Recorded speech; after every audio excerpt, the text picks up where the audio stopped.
बोलिए श्री प्राणनाथ प्यारे की। वंदो सतगुरु चरण को, करूं सुप्रेम प्रणाम।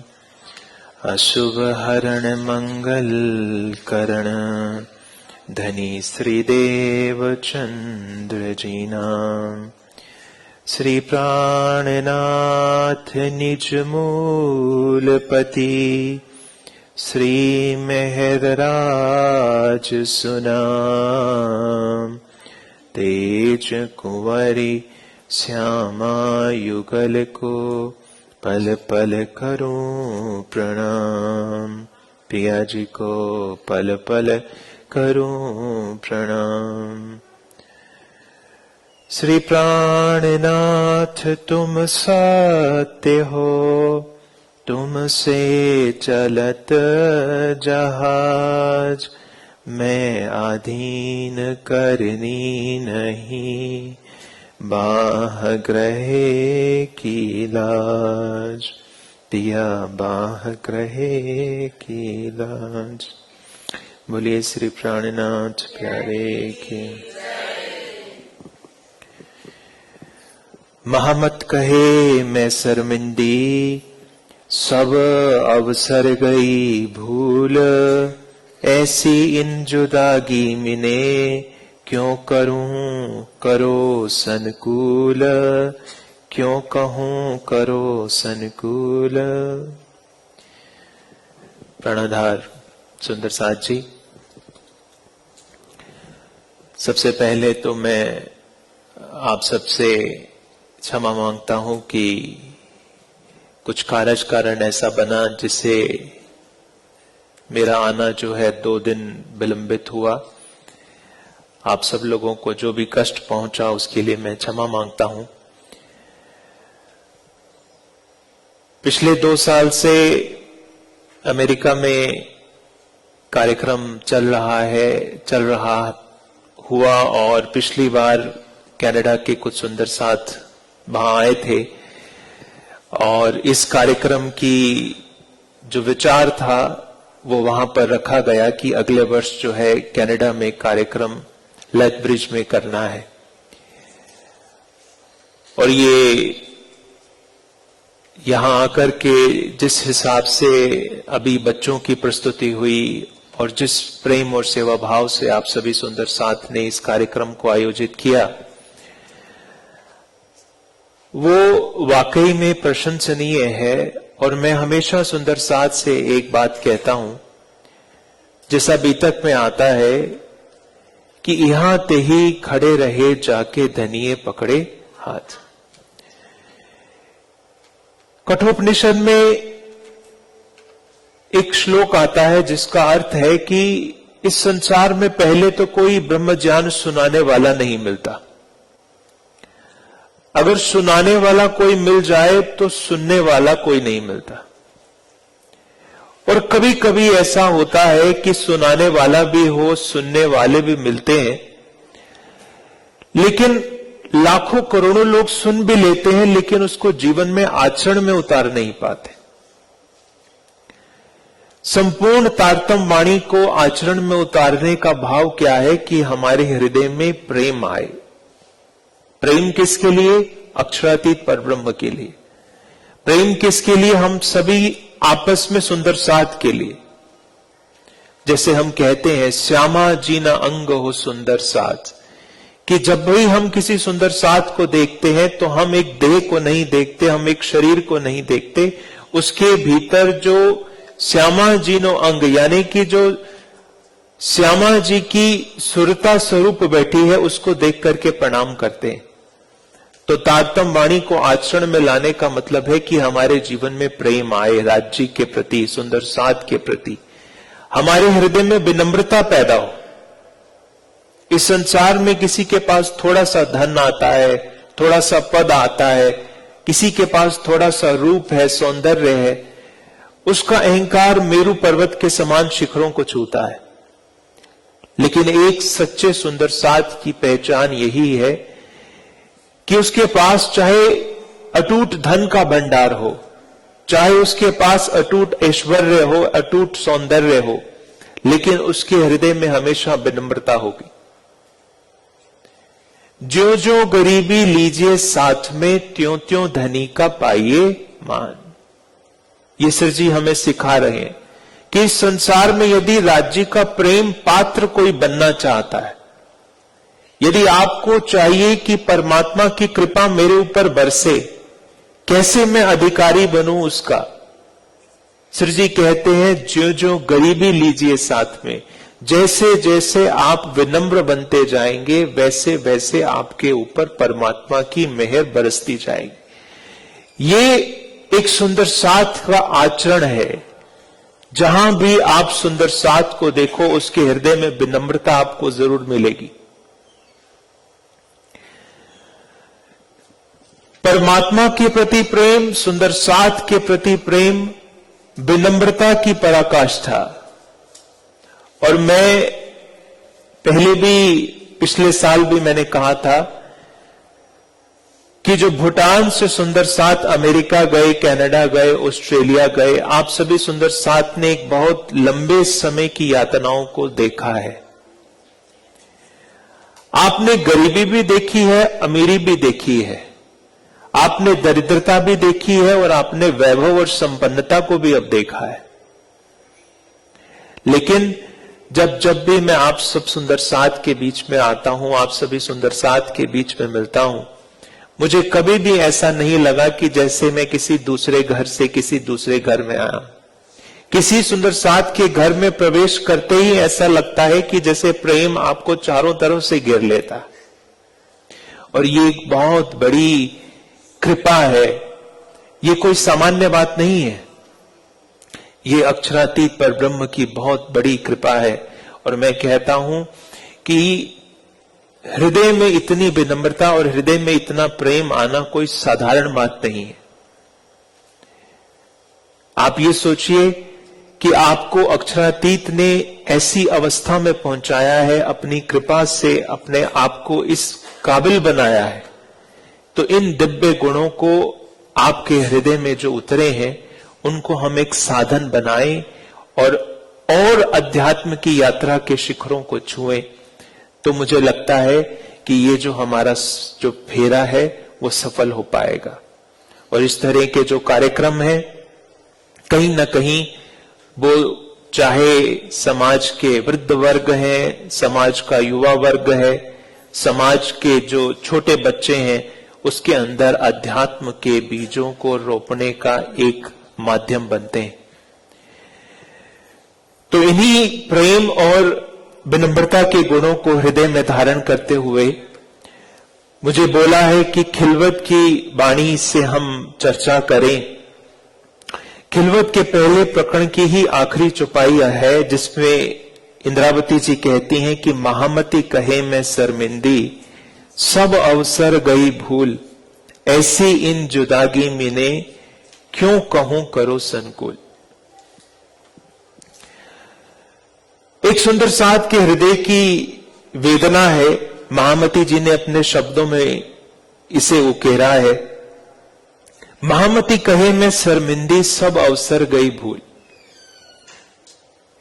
सब अवसर गई भूल, सब अवसर का मतलब का अर्थ क्या है कि संसार में हमसे जो अपेक्षित था, इस संसार में जो मुझे करना था, जीवन जाता है लेकिन मैं उसे कर नहीं पाई, जीवन निकलता जाता है और मैं उसे कर नहीं पाया।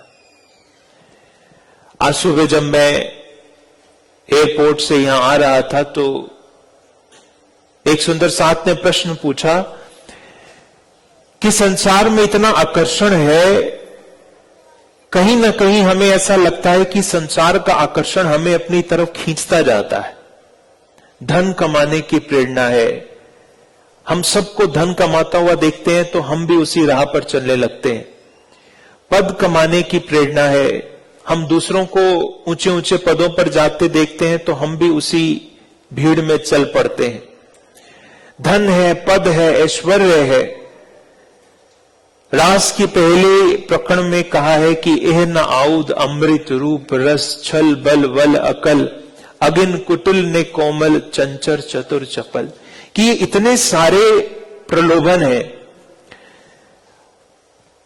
आप यहां से बाहर निकलेंगे 15 मिनट में आपको सड़क पर इतने बड़े बड़े बिल बोर्ड्स दिखाई देंगे जिस पर यही सब दिखाई दे रहा होगा। वहां रूप दिखेगा, रस दिखेगा, अमृत की तरह संसार का वैभव हमें अपनी तरफ खींचने का प्रयास करता है।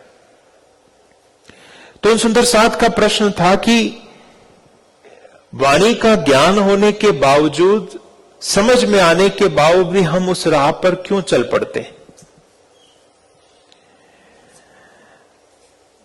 आप समझ रहे हैं मेरी बात को? चौपाई में कहा है कि महामति कहे मैं शर्मिंदी सब अवसर गई भूल। सब अवसर गई भूल का मतलब एक सुंदर साथ का हृदय पश्चाताप कर रहा है कि मुझे कुछ समझ में भी आ गया, मैंने ज्ञान को सुन भी लिया, लेकिन उसके बाद भी मेरे जीवन में जो परिवर्तन आना चाहिए था वो परिवर्तन नहीं आ रहा। और यदि परिवर्तन नहीं आया, जैसे हम इस संसार में आए हैं वैसे ही यदि हम इस संसार से चले गए, तो हम यही सोचें कि हमने अपने हाथ में जो एक अनमोल अवसर आया था उसे खो दिया। अमेरिका के शायद 25वें राष्ट्रपति थे, उनका असैसिनेशन हुआ, गोली मारी गई। जिस समय वो अपने डेथ बेड पर थे, अब बचने की कोई उम्मीद नहीं थी। उनके साथ में उनकी पत्नी थी और उनकी पत्नी जोर जोर से रो रही थी और वो कहती है कि मैं आपके बगैर रह नहीं पाऊंगी। I don't want to live without you, I want to die with you. मैं आपके साथ मरना चाहती हूं। ऐसा प्रेम रहा होगा उनका। तो वो कहने लगी कि I don't want to live without you, I want to die with you. मैं आपके साथ मरना चाहती। उस अवस्था में वो जो राष्ट्रपति थे उन्होंने एक पंक्ति कही। उन्होंने अपनी पत्नी को देखते हुए कहा कि वी ऑल आर डाइंग। आपको ये बात समझ में आ रही कि वी ऑल आर डाइंग? तो चिंता क्यों करती है? हम सब ही मर रहे हैं। बुल्ले शाह की एक कविता की 2 पंक्तियां हैं। आज टुरया कोई कल टुर जाना, एक दिन वारों वारी। एक आज इस संसार से जा रहा है, किसी को कल इस संसार से जाना है। एक एक करके इस संसार से सब चले जाएंगे। आज यहां पर हम इतने लोग बैठे हैं, 2026 चल रहा है। 2050 आते आते हम में से जितने लोग यहां बैठे हैं, शायद 7% लोग इस संसार में नहीं रहेंगे। जिस घर में हमने जन्म लिया है उस घर में हमसे पहले कोई और रहता था। जिस घर से आप आए हो, आपके उस घर में आने से पहले उस घर में कोई और रहता था। उसे भी लगता था कि ये मेरा घर है, मैं इसको भोग लूं, लेकिन वो इस संसार से चला गया। आज हमें लगता है कि दिस इज माइन, ये मेरा है, हम इसको भोग लें। लेकिन एक दिन हम भी इस संसार से चले जाएंगे। आने वाली जो पीढ़ी है उसे भी लगेगा कि ये मेरा है, लेकिन वो भी इस संसार से चली जाएगी। प्रश्न केवल यही पैदा होता है कि संसार में आने का प्रयोजन है क्या? कौन से ऐसे अवसर की बात की जा रही है कि जो वो इंद्रावती जी कह रही हैं कि वो अवसर मेरे हाथ से छूट गया।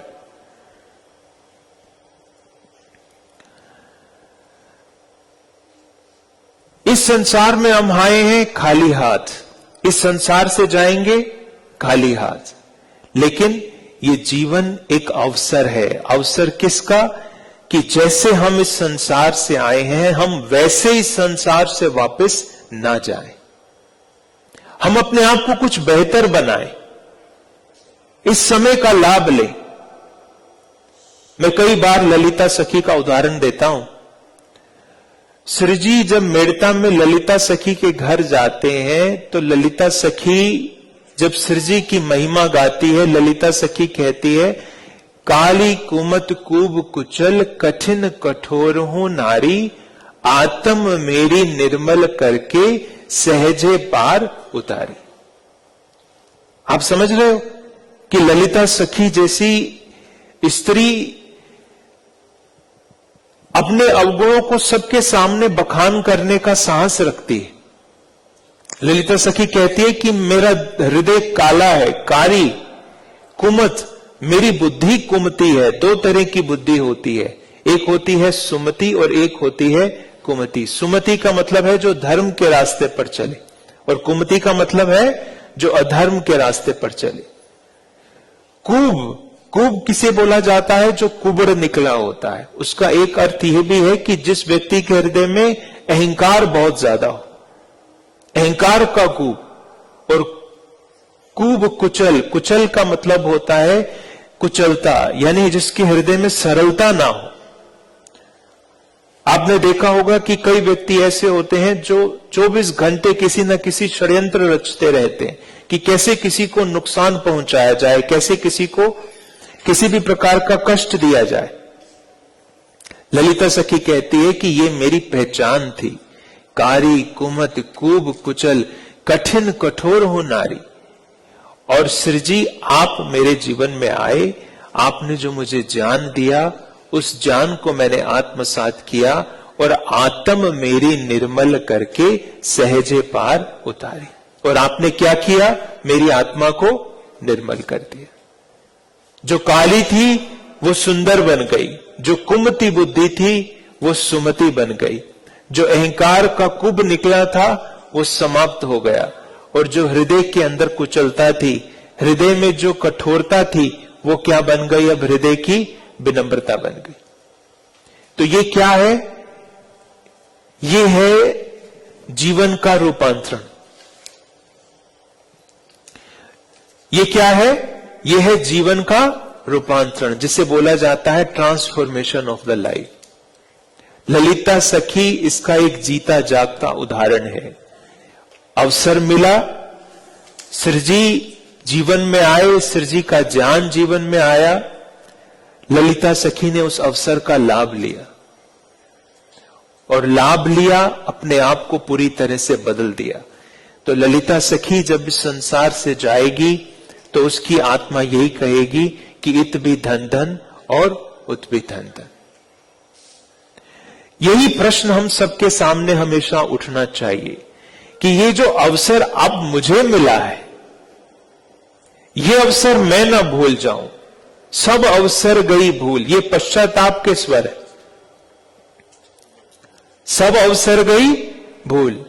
जैसे मेड़ता में ललिता सखी के घर श्रीजी आए, आज आप सबके घर में तारतम वाणी आई है। जैसे ललिता सखी के घर में श्रीजी आए, आज आपके घर में क्या है? तारतम वाणी है। और तारतम वाणी की जब हम आरती उतारते हैं तो क्या बोलते हैं? आरती अंग चतुर्दश केरी, 5 स्वरूप मिल एक भयोरी।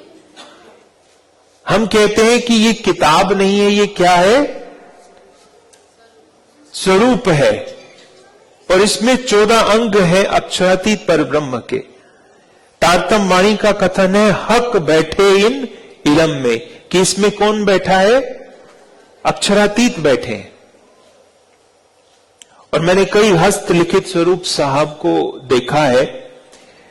पन्ना में एक समय स्कैनिंग का काम चल रहा था, तो जब एक स्वरूप साहब को खत्म किया जाता था, जब उसको पूरी तरह से लिखा जाता था, तो उसके आखिरी में कई बार सुंदर साथ कुछ दोहे और चौपाई बनाकर के अपने लिखा करते थे, जो उनके मन के भाव होते थे। अनेक सुंदर साथ के भावों को मैंने लिखे हुए पढ़ा, लेकिन जो मुझे सबसे सुंदर लगा, एक सुंदर साथ ने लिखा था, आबाणी प्राणनाथनो तन। उसकी एक चौपाई का एक चरण है जिसमें क्या लिखा है? आवाणी प्राणनाथनो तन। ये वाणी क्या है? ये प्राणनाथ का तन है।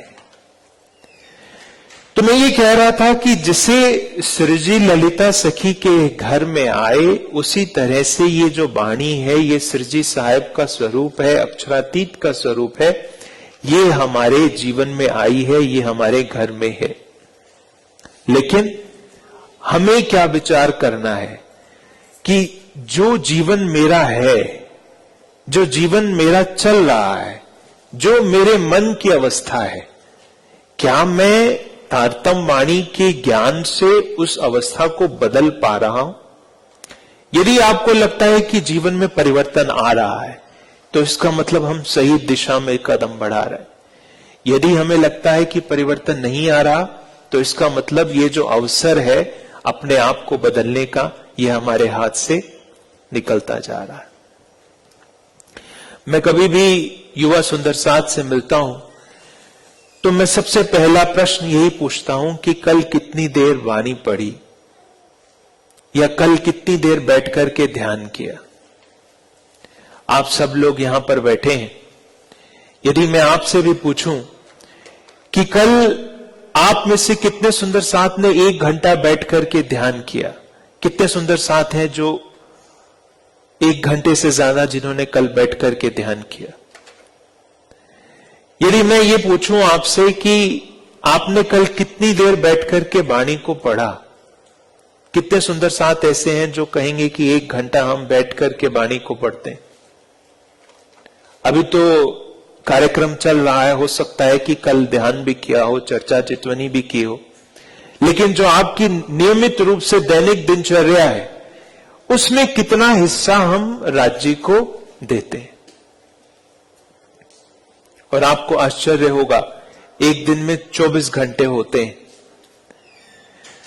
मैं कई बार चर्चा के माध्यम से कहता हूं कि अपने जीवन का केवल 10% हिस्सा तो हम परमात्मा को दे दें।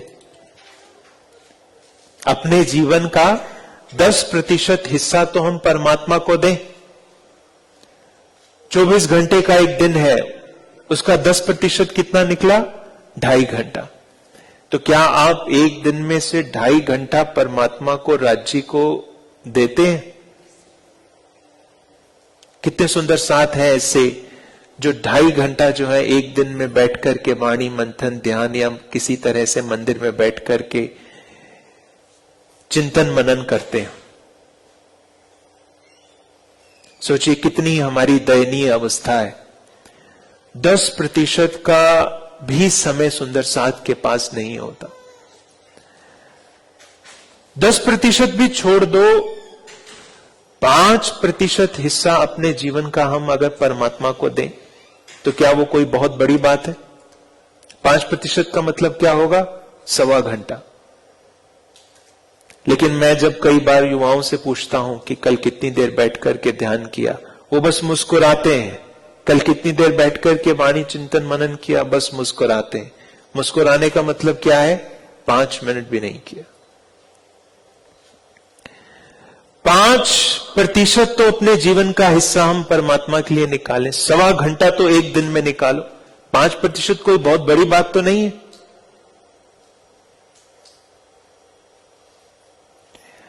लोगों के पास, सुंदर साथ के पास 5% समय भी नहीं है।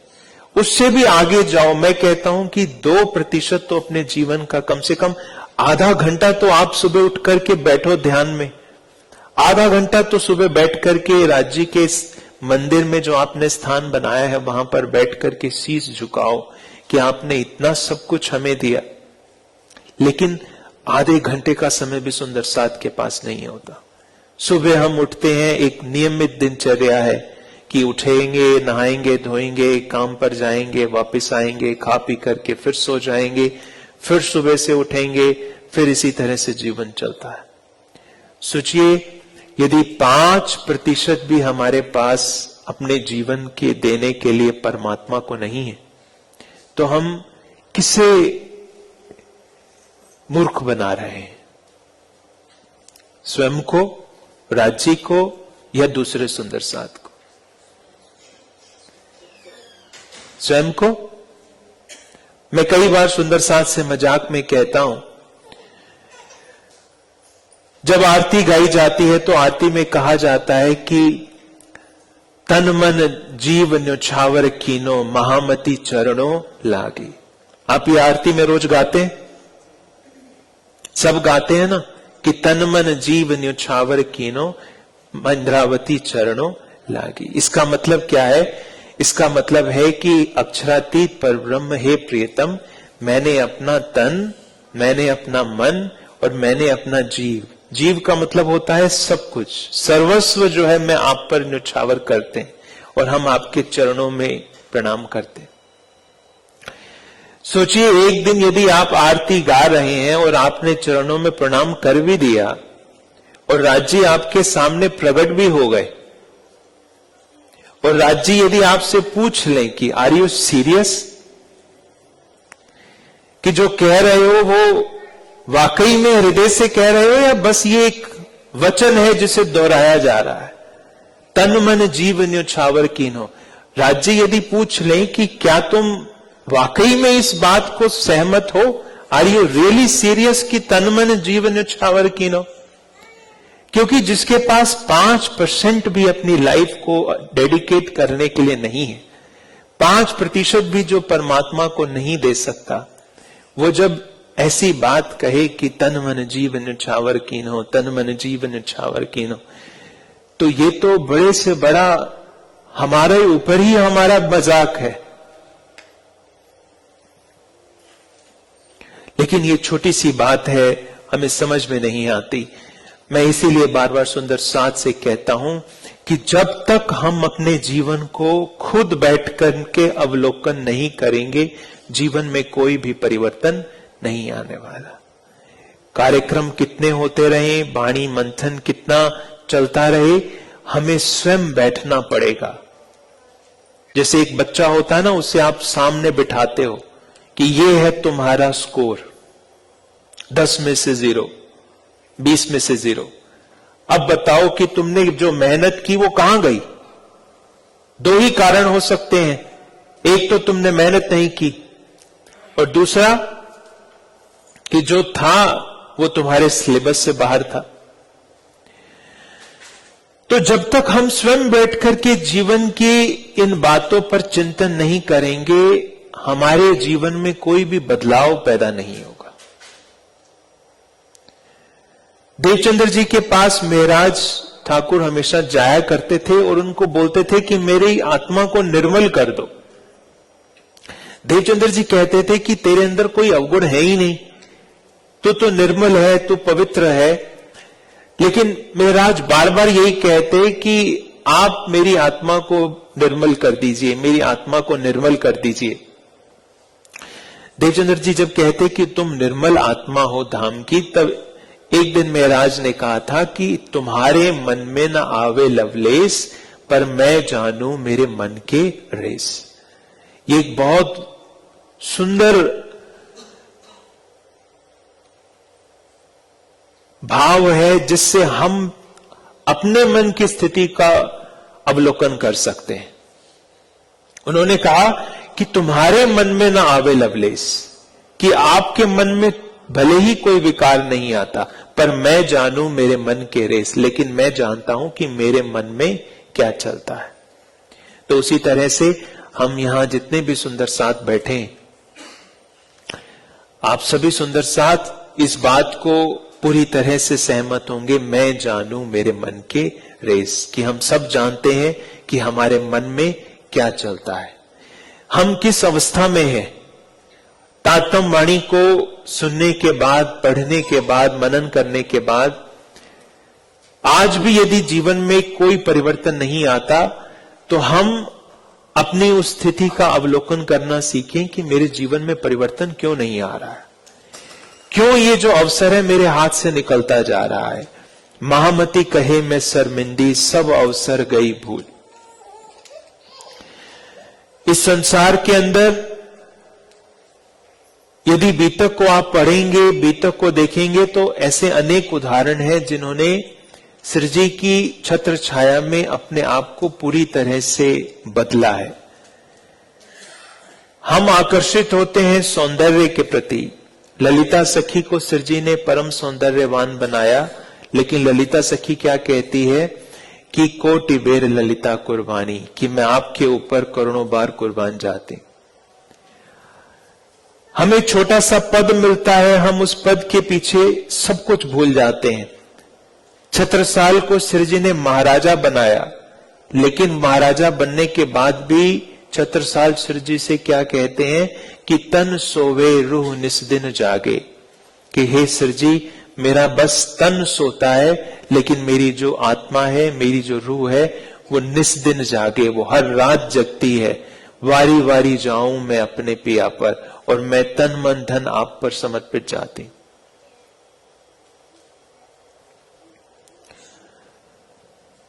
चिंतामणि जैसे व्यक्ति हैं जो बड़े बड़े धर्माचार्य हैं, बड़े बड़े पदों पर आसीन हैं, लेकिन सिर जी का संपर्क मिलता है, सिर जी का साथ मिलता है, तो वो अपने बड़ी से बड़ी उपाधियों को भी छोड़ करके सिर जी के चरणों में आते हैं, अपना शीश झुकाते हैं।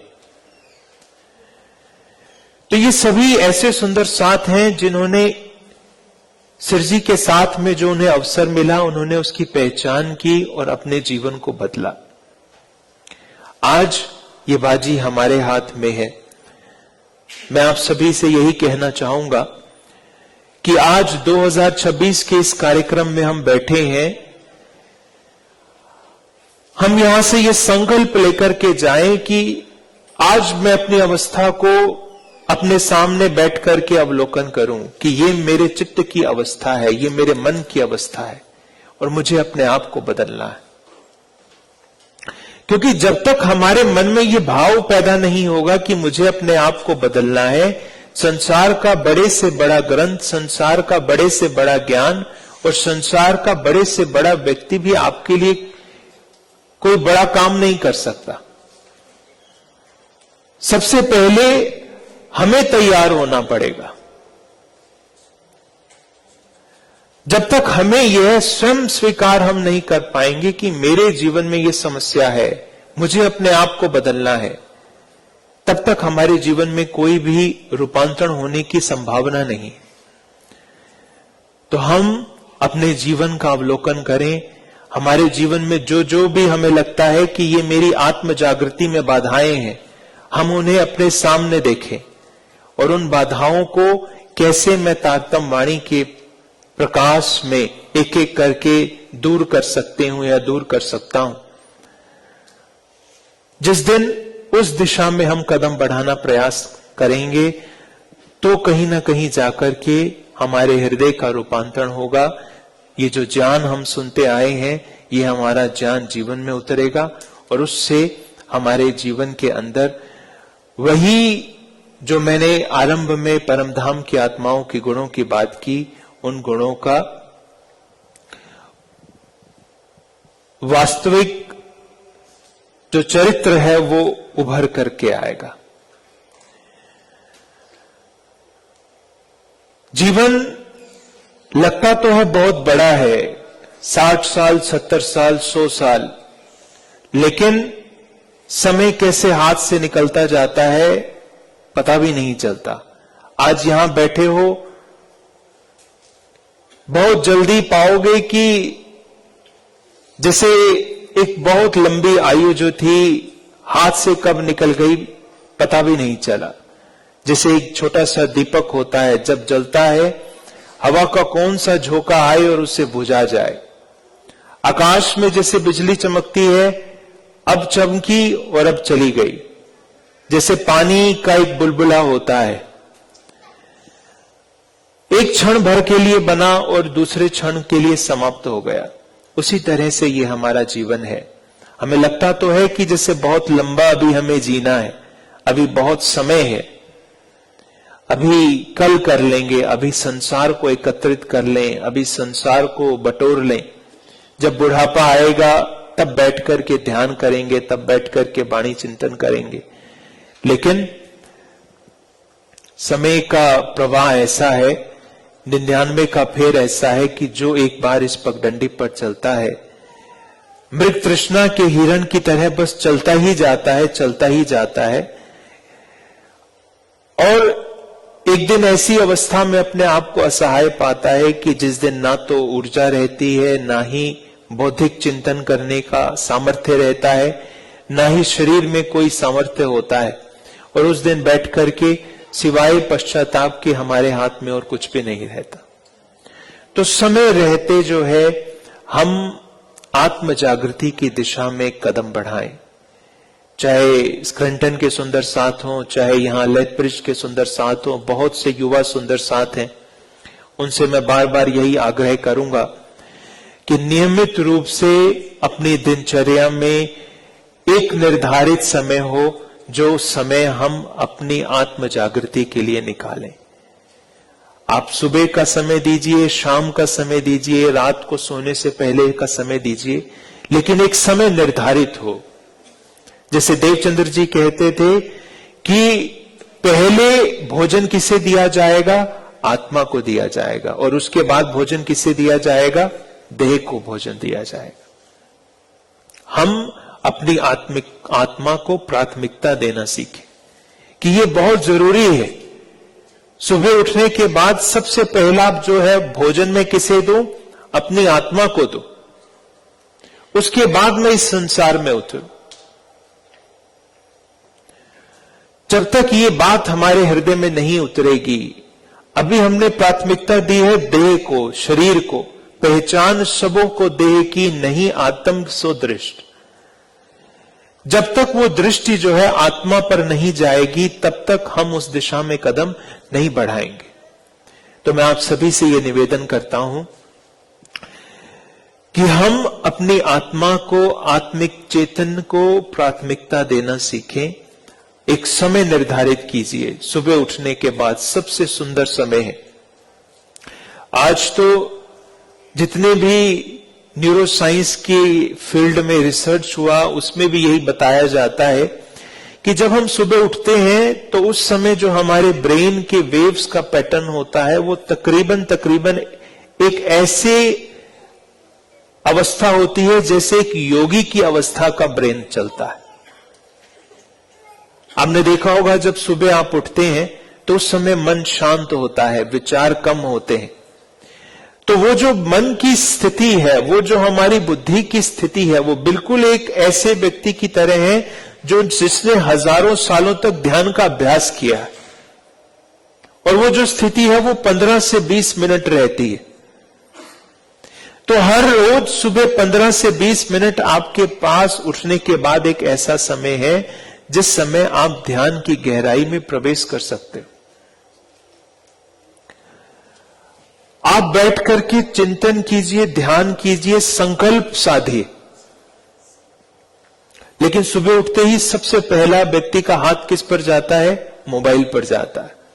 सबसे पहले उठते ही लोग फेसबुक को खोलते हैं, इंस्टाग्राम को खोलते हैं, व्हाट्सएप पर मैसेज देखते हैं कि किसने क्या भेजा। वो जो 15 से 20 मिनट का समय है, वो एक ऐसी विंडो है, उसको विंडो ऑफ अपॉर्चुनिटी बोला जाता है कि छोटा जो बच्चा है आपका 5 साल का, 10 साल का, उसको भी बैठ करके संकल्प साधना सिखाइए। वो बच्चा भी सुबह उठ करके ये संकल्प साधे कि मैं ऊर्जावान बनूंगा, मैं अपनी कक्षा के अंदर या अपनी पढ़ाई के अंदर सबसे आगे जाऊंगा। इस तरह के जब शुभ संकल्प साधेगा तो सुबह के जो मैंने आपको समय बताया, उस अवस्था के अंदर मन की ऐसी अवस्था है, बुद्धि की ऐसी अवस्था है जिसमें उसके जो विचार हैं वो और ज्यादा सुदृढ़ होते जाएंगे। लेकिन जैसा मैंने कहा कि हम सुबह उठते हैं, उठते ही सबसे पहले संसार को निमंत्रण करते हैं अपने हृदय के अंदर। यहां कार्यक्रम आरंभ होने से पहले गाया गया आओ जी वाला मारे घेर। ये प्रार्थना क्या है कि हे प्रीतम परब्रह्म, आप मेरे हृदय में आइए।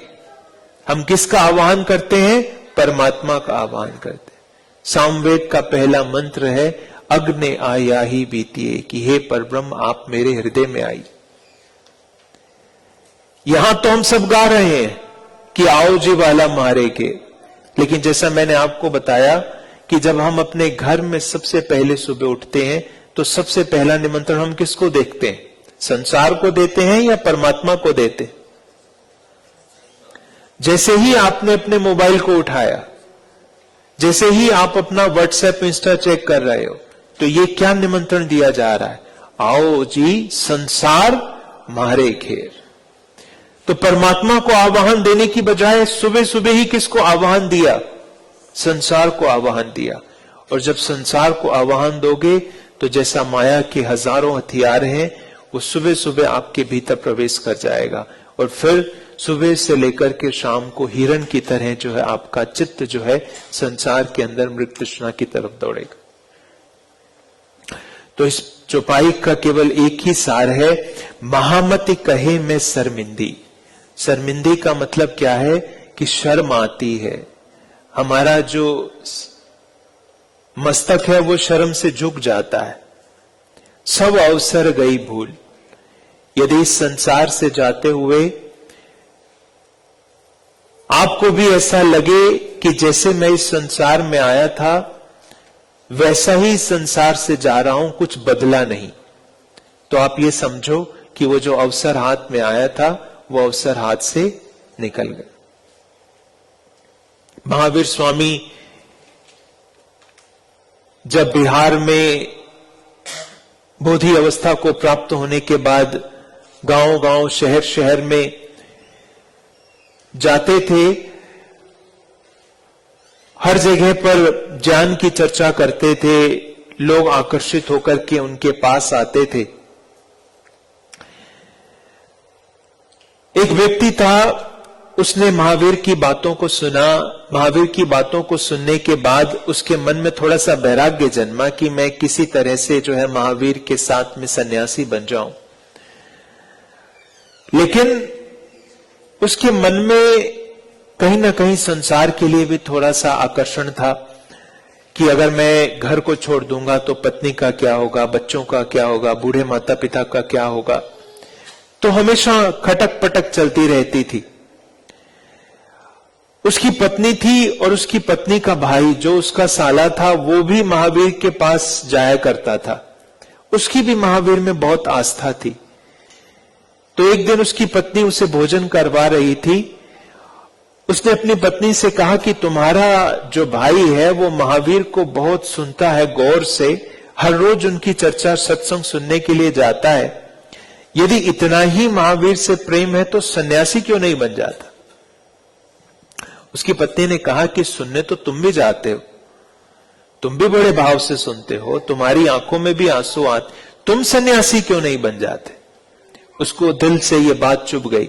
उसने कहा बात तो ठीक है, शायद मैं साहस नहीं जुटा पा रहा था, आज तूने बात कही तो साहस जुटाता हूं। और उसने भोजन की थाली वहीं छोड़ दी और फिर वो महावीर के साथ चला गया। अब वो महावीर स्वामी के साथ तो रहता, लेकिन कुछ ना कुछ उसके मन में खटपट चलती रहती। सब सन्यासी रात को सो जाते, वो दरवाजे पर सोता। और एक दिन क्योंकि बड़े परिवार से आया था, एक दिन महावीर स्वामी के सामने जाकर के कहता कि और सब तो ठीक है, आपका ज्ञान भी ठीक है, आप जैसी बातें करते हैं वो भी मुझे अच्छी लगती हैं, लेकिन ये जो गांव गांव जाकर के विचरण करना पड़ता है ये बड़ा कष्टदायी है। और पिछले एक हफ्ते से हम इस गांव में ठहरे हैं, इस गांव में तो मच्छर भी बहुत हैं, रात भर सोने नहीं देते। तो मेरा मन करता है कि मैं कुछ समय के लिए अपने घर चला जाऊं। महावीर स्वामी ने बड़ी हंसते हुए बात कही। महावीर स्वामी ने कहा कि तू इस जन्म की बात करता है, तेरे 50 जन्मों में तू कहीं न कहीं एक बुद्ध पुरुष के संसर्ग में पहुंचा है,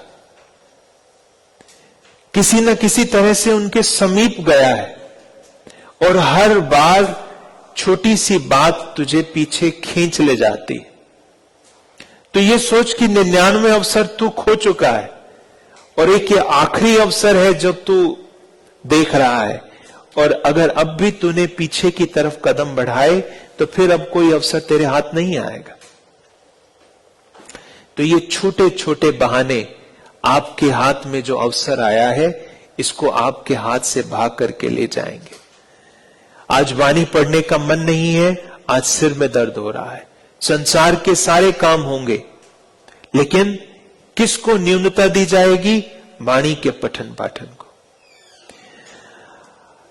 कहीं जाना है, कहीं घर में कोई आ रहा है, हमारे पास सैकड़ों बहाने हैं, लेकिन जब हम बाजार की तरफ जाते हैं तो बड़े उत्साह से जाते हैं। आपने देखा है कि जब आप बाजार में उतरते हैं, जैसे शॉपिंग मॉल में जाते हैं, संसार में जाते हैं, तो हम वहां पर अपना 100% होते हैं। क्या कभी आपने ऐसा सोचा है कि आप कोई कपड़ा खरीद रहे हैं या कुछ कार खरीद रहे हैं और आपके मन में विचार आ रहा है कि वाणी के अंदर आज कौन सी चौपाई को पढ़ा जाए, या सुबह जो है दोपहर को कौन सा भोग लगाया जाए? ऐसा विचार आता है? नहीं आता।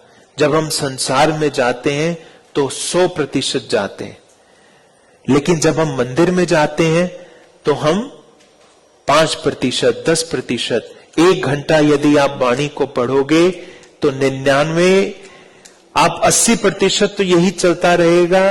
कोई महिला होगी कि आज क्या भोजन बनाना है, आज कौन सा कपड़ा पहनना है, आज किसके यहां पर जाना है। कोई पुरुष होगा तो अभी किसको फोन करना है, आज किससे मिलना है, आज कहां पर नौकरी करनी है, आज क्या बिजनेस है, यही सब चलता रहता है।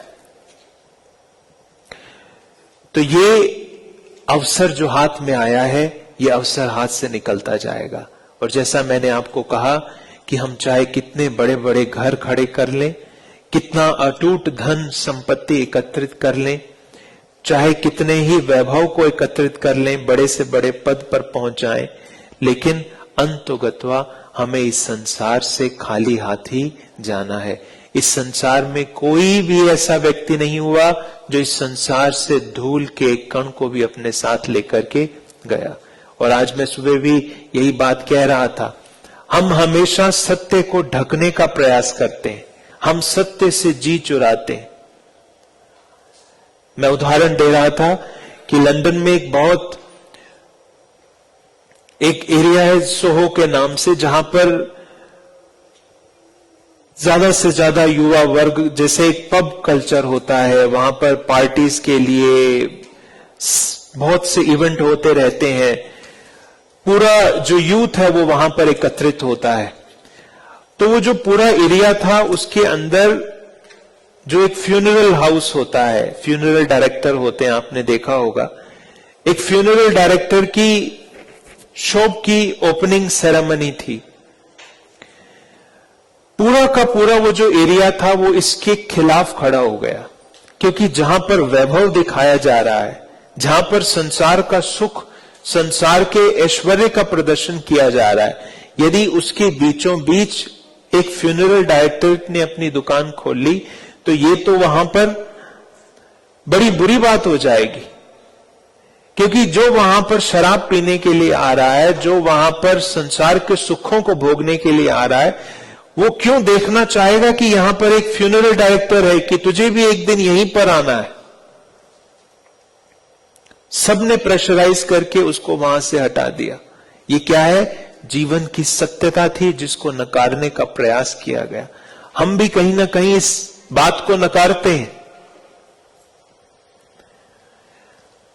मेरे एक परिचित सुंदर साथ हैं, वो बहुत समय से अपना एक फ्लैट देखने की कोशिश कर रहे थे और बहुत समय के प्रयास के बाद उनको एक फ्लैट पसंद आया।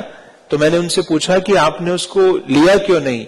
बोले हमें वो फ्लैट तो बहुत पसंद था, बहुत अच्छी जगह थी, लेकिन उसके बिल्कुल सामने शमशान घाट था। तो जब भी सुबह उठेंगे किसी की चिता को देखते पाएंगे, जब भी शाम को सोएंगे तो देखेंगे कोई जल रहा है। मन में भय उठता है कि मुझे भी तो एक दिन इसी चिता पर लेटना। मन में भय उठता है कि जिस देह को आज हम हजारों प्रकार के सौंदर्य प्रसाधनों से सजा रहे हैं, महंगे से महंगा ब्रांड लेकर के जो है हम पहनना चाहते हैं, एक दिन इन सब की देह को जो है 4 मन लकड़ी के ऊपर लकड़ियों की तरह जलना है। हार्ड जले लकड़ी जले, जले जलावन हार, देखन वाला भी जले, मैं कासो करूं पुकार। कबीरदास जी कहते हैं कि जो कल तक संसार के सुखों को भोगता था, आज उसके बाल ऐसे जल रहे हैं जैसे घास की, सूखी घास की ढेरी जलती है। आज उसकी हड्डियां ऐसी जल रही हैं जैसे लकड़ी जलती है। एक दिन सब जल गए बस्ती के लोग, और तो और जो सबकी चिता की लकड़ियां सजाता था वो भी जल गया, देखन वाला भी जले, मैं कासो करूं पुकार। ये संसार की गति है कि एक दिन इस संसार से हम सबको जाना है। हमारे डिपार्टमेंट में एक प्रोफेसर थे, उनके पिताजी का उन्होंने शरीर छोड़ा। अब यहां तो सब लोग इतना बिजी रहते हैं, किसी के पास समय नहीं कि यदि किसी के पिता ने देह छोड़ दिया तो वो 4 दिन या 7 दिन के आकर के अंदर जो है सारी क्रिया को करें। सबसे बात की गई कि जिस समय सब उपलब्ध हो उस समय जो है उनका फ्यूनरल किया जाए। तो पता चला कि 2 महीने बाद एक दिन ऐसा है जिस दिन वो सब उपलब्ध हैं। तो सारा इंतजाम किया गया है, बड़े बड़े फ्रीजर हैं जिसमें बॉडी को रख दिया जाता है। आप जितना भी रखना चाहें, 2 महीने बाद, 3 महीने बाद, 6 महीने बाद फ्यूनरल करना चाहें, आप बॉडी को ले जाइए। लेकिन जब आप जानते हैं, जब एक बॉडी को डीप फ्रीजर में रखा जाता है उसे एक टैग दिया जाता है, जैसे 101, 102, 103, 106। तो जब आप वो लेने के लिए जाते हैं, बॉडी को क्लेम करते हैं, तो यही पूछा जाता है। कोई ये नहीं पूछता कि मिस्टर पीटरसन को लेने आए हैं। वो पूछा जाता है कि बॉडी नंबर 102 या 104। तो जिस मिस्टर पीटरसन ने बहुत बड़ा एम्पायर खड़ा किया, उसने भी अपने जीवन में सपने सजाए होंगे, लेकिन वो इस अवस्था को देख नहीं पाता कि एक दिन 104 तुम्हारी पहचान है, 105 तुम्हारी पहचान है। लेकिन हम भी जब तक संसार में जीते हैं, कहीं ना कहीं जो सत्य है उससे अपना जीत चुराते हैं। तो हम सत्य के समदर्शी बने। हम इस बात को पल पल ध्यान रखें कि हमें इस संसार में हमेशा नहीं रहना है। हमें इस संसार में हमेशा नहीं रहना है। तुम झूठ को साजो सवारो, जो झूठा हो जाए इसे। प्राणनाथ जी कहते हैं कि तुम झूठ को संवार रहे हो, झूठ को सजा रहे हो। तुम झूठ को साजो संवारो, जो झूठा हो जाए इसे। सर जी पूछते हैं कि जो इस झूठी देह के अंदर सत्य चेतन रूपी आत्मा का दीपक जलता है, उस चेतना की फिक्र कितनों को है? उस चेतन के लिए कितने लोग विचार करते हैं? हमारा विचार उस चेतन पर हो। बार बार मैं एक बात को फिर से दोहराऊंगा कि इस शिविर का एक संदेश भी अगर हम अपने घरों में लेकर के गए तो मुझे लगता है कि यह शिविर सार्थक होगा। और वह संदेश क्या है कि जैसे हम इस संसार में आए हैं वैसे ही हम इस संसार से नहीं जाएंगे। हमें अपने आप को बदलना है। हमें खुद अपने आप का निरीक्षण करना है कि ये मैं हूं और मुझे यहां से अपने आप को बदलना है। और ये पूरी जागने की जो यात्रा है, ये जीवन के रूपांतरण की यात्रा है। जैसे ललिता सखी ने स्वयं को बदला, चिंतामणि ने समर्पण किया, महाराजा छत्रसाल ने समर्पण किया, लालदास जी ने जिस तरह से श्री जी को पकड़ा। तो यदि तारतम्य ज्ञान के प्रकाश में हम अपने जीवन को बदल पाए तो शायद हम अपने जीवन के अंतिम क्षणों में ये कह पाएंगे कि हम शर्मिंदे नहीं हैं, हम शाबाशी के काबिल हैं। श्री जी खुद कहते हैं, सब बड़ाइयां तुझको और साचा तू मोमिन, कि यदि अपने जीवन को तुम बदल पाए तो मैं तुम्हें बधाइयां देता हूं, तुम्हें शाबाशी देता हूं। जैसे हम छोटे बच्चों को शाबाशी देते हैं, श्री जी कहते हैं कि तो सोहबत तेरी सच हुई और साचा तू मोमिन। यदि तूने जीवन को बदला तो ये तेरी सोहबत सच्ची हुई और तू वास्तव में ब्रह्म सृष्टि कहलाने के लायक है। तो इस अवसर का हम लाभ उठाएं। यही इस चर्चा के सार में मैं कहूंगा कि जैसा हम इस संसार में आए हैं वैसा इस संसार से हम नहीं जानेंगे। अपनी अर्थी उठने से पहले हम अपने आप को बदलें। हर रोज हर दिन एक नया अवसर लेकर के हमारे जीवन में आता है। आज आप हारे हैं, कल फिर से उठिए, कल फिर सुबह संकल्प सजाइए कि राजी आज हमें और बल दो, आज आप हमें और सामर्थ्य दो कि संसार में माया चाहे हजारों हाथों से मेरे सामने आए, लेकिन मैं झुकूं ना, मैं कदम बढ़ाऊं आपकी तरफ, मेरे कदम आपकी तरफ बढ़े।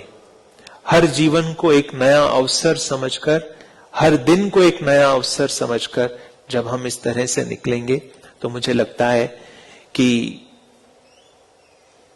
अक्षरातीत तो प्रेम का सागर है। प्रेम का सागर हमारे हृदय में मेहर की वर्षा अवश्य करेगा और सबके जीवन में कहीं ना कहीं, कभी ना कभी वो शुभ घड़ी आएगी कि हम पाएंगे कि हम अपने आप को बदल पाए। तो इसी संदेश के साथ इस चर्चा को विराम देते हैं। मिलकर के चौपाई दोहराएंगे।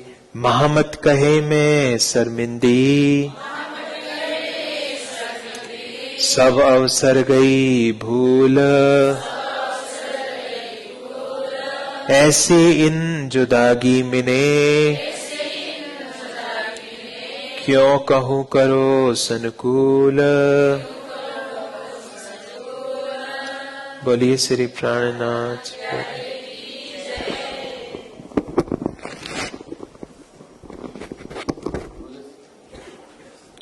बोलो श्री प्राणनाथ प्यारे की, सद्गुरु महाराज की, समस्त सुंदर साथ की। धेरै धेरै धन्यवाद परमादरणीय डाक्टर प्रवीणजीलाई। सुन्दर साथजी, बाणीमा एक चौपाई आउँदछ। जो मासुक सेजना या शून्य न करिबाद, सुख लियो न इन अङ्गको, ता निर्फल गई जो रात। सुन्दर साथजी, यो जागरणको ब्रह्माण्डमा आएर ब्रह्मज्ञानको प्रकाशमा पनि हामीले हाम्रो दिललाई मासुकसँग अर्थात् हाम्रो दिललाई अर्स बनाएर राजीव महाराजसँग हामीले प्रेमका मिठा मिठा गफ गर्न सकेन भने यो जागरणको ब्रह्माण्डमा आएको राजीव महाराजको प्रकटन मिठो हुनेछ र हाम्रो शरीर पनि के हुनेछ। नश्वर सुन्दरराजी, हाम्रो कुनै यो मानव जीवन लिएर आएको निर्फल हुन्छ सुन्दरराजी।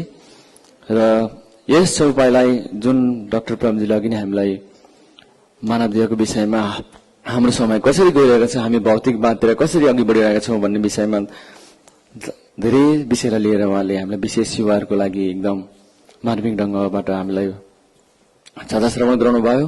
र यसको संक्षिप्त रूपमा यसलाई सम्झाउनको लागि म महात्मा श्री युधिनेन्द्र सुनारजीलाई 5 मिनटको समय लिएर चर्चाको संक्षिप्त रूपमा प्रस्तुत गर्नको लागि म आग्रह गर्दछु।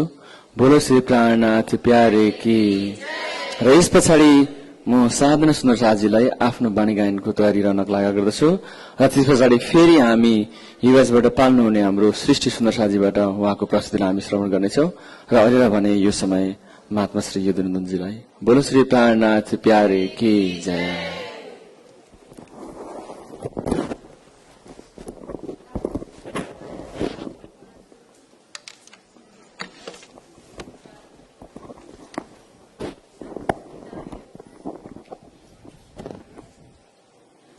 बोलो श्री प्राणनाथ प्यारे की, सद्गुरु महाराज की।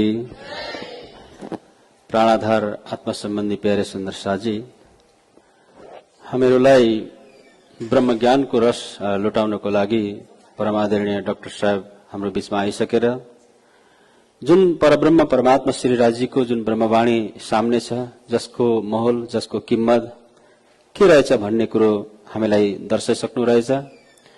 र उहाँले सार रूपमा भन्नुपर्दाखेरि यो जुन त्रिदिवसीय कार्यक्रमको जुन आयोजना तपाईँ हामी सबै मिलेर गरेका छौं, जसरी हामी यहाँ खाली आयौं र अब जानको लागि केही न केही हामीले लिएर जानुपर्छ भन्ने उहाँले हामीलाई भनिसक्नु भएको छ। किनभने हाम्रो ध्यान चिन्तन ज्यादा भन्दा ज्यादा संसारको तर्फ लागिरहेको छ। त्यसबाट मुक्त हुनको लागि हाम्रा नानीहरूलाई, हाम्रा वृद्ध सुन्दरतालाई, हाम्रा युवाहरूलाई कसरी चाहिँ मुक्त गराउने, हैन? त्यो संसारको हर चीजबाट मुक्त भएर श्री राजीको भजन, भक्ति, वाणी मन्थन, वाणी चिन्तनमा डुबेर आफ्नो जीवनलाई अगाडि लानु छ। किनभने अघि नै उहाँले भनिसक्नु भएको छ, संसारमा आइसकेपछि हाम्रो पहिचान के हो त भन्दाखेरि कुनै पनि शमशान घाटमा कुनै पनि फ्युनेरलमा त्यहाँ जाँदाखेरि हामीलाई केही समयको लागि वैराग्य आउँछ, तर त्यहाँबाट आइसकेपछि पुनः फेरि हाम्रो चाल चलन त्यही नै हुन्छ र त एक समयमा हामी पनि त्यही अवस्थामा पुग्छौं र त्यहाँ पुग्नुभन्दा अगाडि नै हामी सावधान भएर हाम्रो जीवन कतिखेर समाप्त हुन्छ